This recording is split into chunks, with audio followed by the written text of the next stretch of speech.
Are you curious about the American-made Loomis IMX-PRO line? I was too, and that's going to be the subject of this video. Now I'm going to start out by saying one of my favorites, well, my absolute favorite bait to throw is the Z-Man Jackhammer and Minimax chatterbaits, and a recent addition of the Chatterbait Elite Evo to that lineup. So for the last several years, I've been in search for what I consider the perfect chatterbait jackhammer rod. I've gone through several different rods from all kinds of brands, from the Mojo Bass Glass, the St. Croix Rip and Chatter, the Dobbin 735 CB Glass, and the 736 CB Glass, as well as Brett Ayler's Signature Series Daiwa Tatula Elite. All great rods. Up and down the price range, you could find a rod that you're looking for, but still I just couldn't find the one. Either it was a glass rod and too heavy in my opinion, and heavy is a relative term. When you get older and you start developing arthritis, you tend to start looking for lighter rods. And the glass rods, while giving that great parabolic action, were a little bit heavy. But then when I went to regular composite rods that were 7.2, 7.3 medium heavy, they don't have that parabolic action that you're looking for when throwing jackhammers and chatterbaits. And then Graham and American Legacy Fishing put two different rods in my hand and had me test them out. One, the NRX Plus bladed jig rod. That's way up there on the bougie level. The other one he handed me was the one I actually ended up choosing and falling in love with, is this Loomis American made in Washington 883C bladed jig rod. And I've done some other videos on this, but this led me to my first experiences with the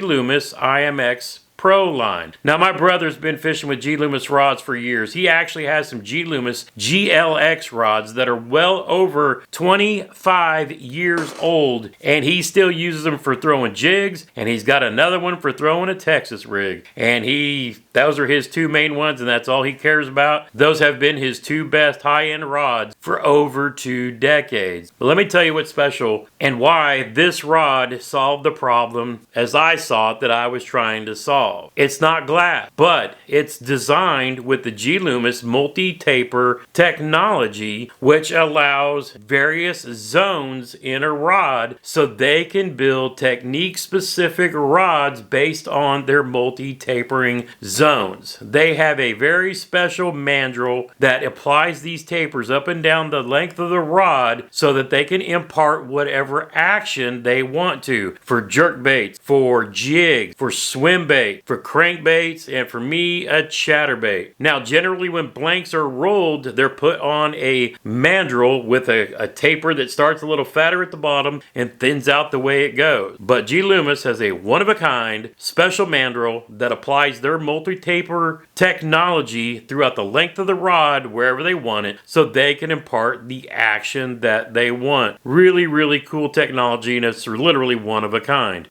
So what did that mean to me? I found my perfect chatterbait jackhammer rod. I use this one to throw 3/8 jackhammers and even the smaller Minimax, and it does the job beautifully. I have this paired up with the Shimano SLX DC XT. It's a new reel that came out this last year, but you can't get it in the USA. They only sell it over in Japan, so you can find them on eBay. I'll drop a link down below if you're interested. But I love me some Shimano reels, and this one just fits perfectly in my hand for this application. But this one led me to try out some more Loomis IMX-PRO rods, because that led me down the next rabbit hole, finding my perfect crankbait rod. It's funny, as you get a little bit older, you start working on, I don't know, finding solutions for specific techniques. I'm not the guy who throws every technique known in the book, has 27 rods, and has a single rod for every purpose. I mostly fish out of the kayak, even though I have a boat. So most of my rod reel combos have multiple purposes. My bladed jig rod will also throw lipless and will also throw smaller square bills. For throwing regular square bills, I have the IMX-PRO crankbait rod. This model is the 843C crankbait rod, and this has been another great combination for me this last year. Used it in the KBF championships down on Lake Gunnersville, where this chartreuse and blackback 6 cents crankbait saved my bacon and got me a top 30 finish, but I fell in love with it because it worked like a champ. I actually had tried the G Loomis GCX series, the one that's one down from this, but I found for me that the handle on that one was a little too short, and by stepping up to the IMX Pro, literally solved my crankbait problem because I just wanted something that was light, strong, again, multi-taper technology for creating that parabolic action in a crankbait that you want for fighting those fish with treble hooks. I mean, it's just something else. But I also paired this up with the same SLX DC XT, and I don't have a lot of DC reels. The two techniques that I throw the most when I'm actually spot locked and facing into the wind is a jackhammer and a crankbait. Anything else, if I'm throwing a Texas rig or something, I got plenty of weight on there to help drive that. But these bigger baits like a crankbait or a jackhammer with a trailer on it can get caught up in the wind and you can bird nest like crazy. And that actually happened to me at the KBF National Championship the year prior. So I decided I wanted a couple of reels with DC technology, and the new SLX DC XT solved that problem. Having confidence in these first two, I decided it was time to up my game.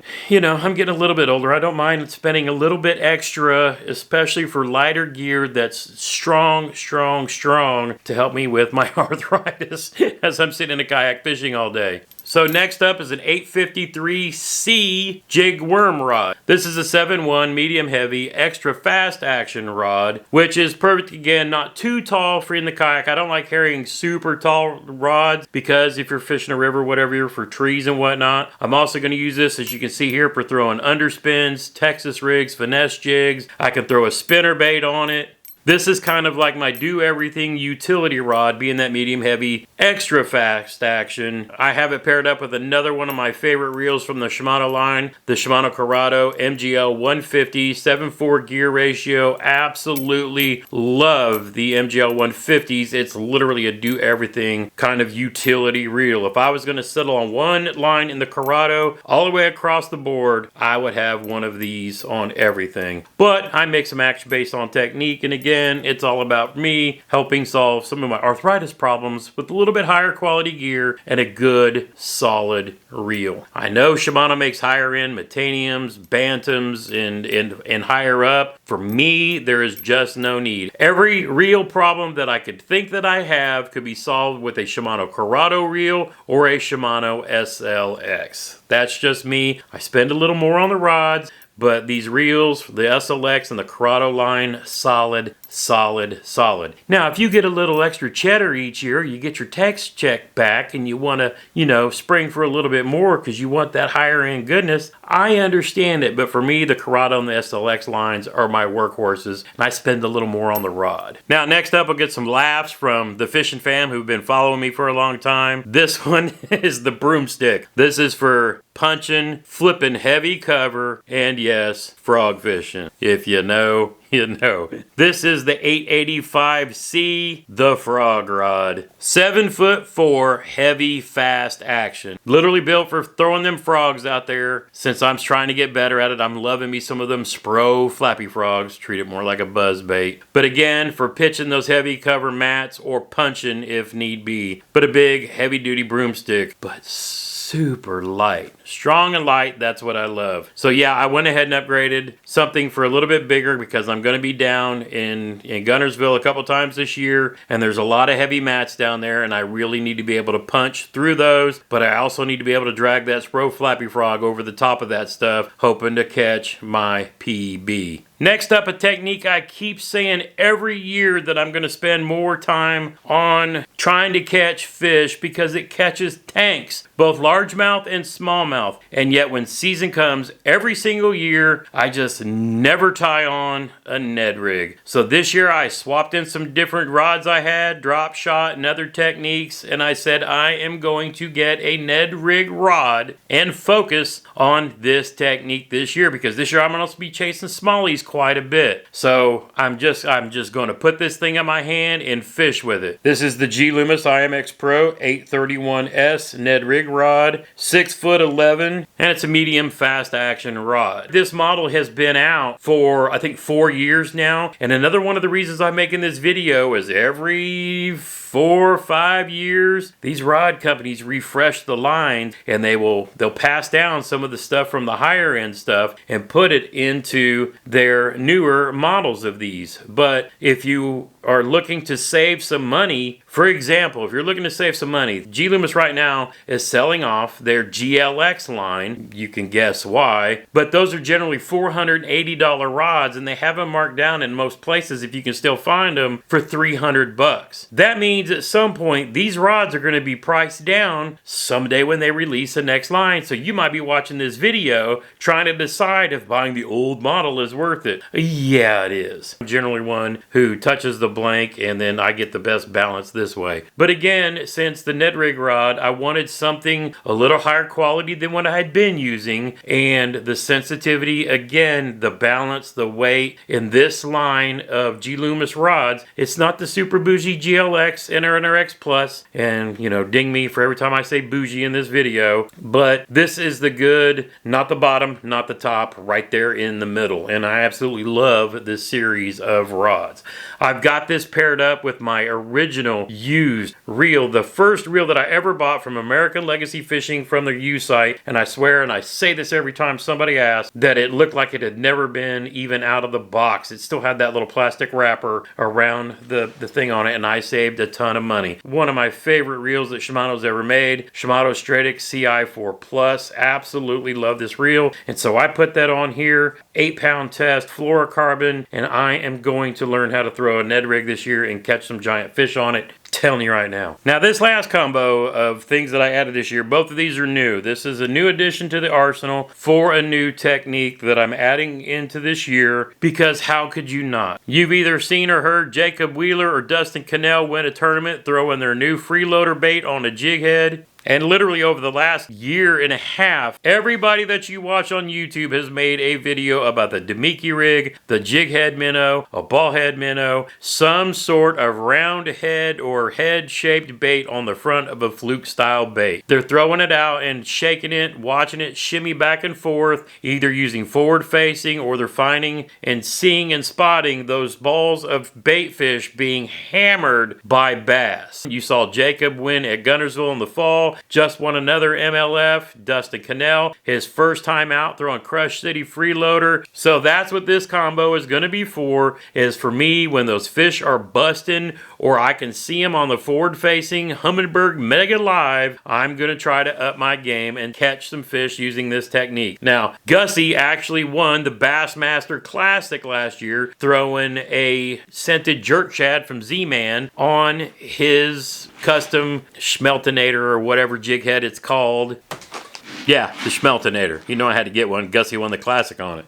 And, you know, the scented jerk shads too. Now, Gussie actually throws his on a G Loomis NRX Plus 902S. I decided to save a few bucks and go with the IMX-PRO 902S. And I paired it up with a Stratic. It's the new one that Shimano just came out with this last year in the 3000. I've got it lined up with 10-pound Seagar Smackdown braid, and I will put probably an 8-pound Seagar Vizix leader on it and throw it that way. So as you see, I've got the jig heads that Gussie uses, plus some scented jerk shads, but I've also got some of the freeloaders from Crush City, and to throw those on, I also picked up some VMC hybrid jig heads that they use to throw the freeloaders. So that's going to be the two that I really kind of test out this year, just to see how it goes. Put that Humminbird Mega Live to use and see if I can actually target some bigger fish out offshore. Just something I'm trying to get better at myself. This one's 7'6", medium, light, fast action, I believe. So it's a longer rod, so you can make those long bomb casts with these lighter weight baits. Lets you really get it out there and work it back at the proper depth, trying to entice those fish to bite. Now, while I have the forward-facing transducer and I've had it on my kayak for the last year, really didn't use it last year that much because I honestly just didn't take enough time to really learn it. This year, with having some technique that I want to actually focus on, I'm going to try to find and fish bigger lakes, deeper water, and pull some of those bigger fish and see if I can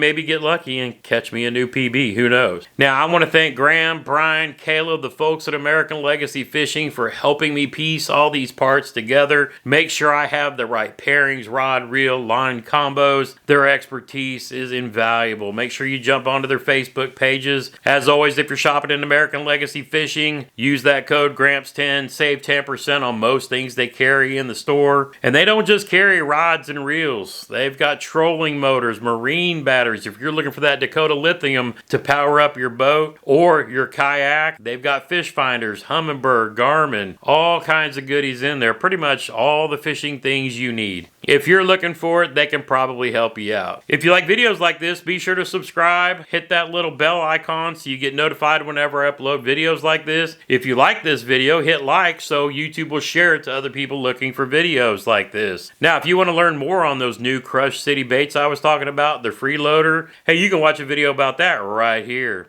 Until next time, get outside when you can and make some memories. One cast at a time.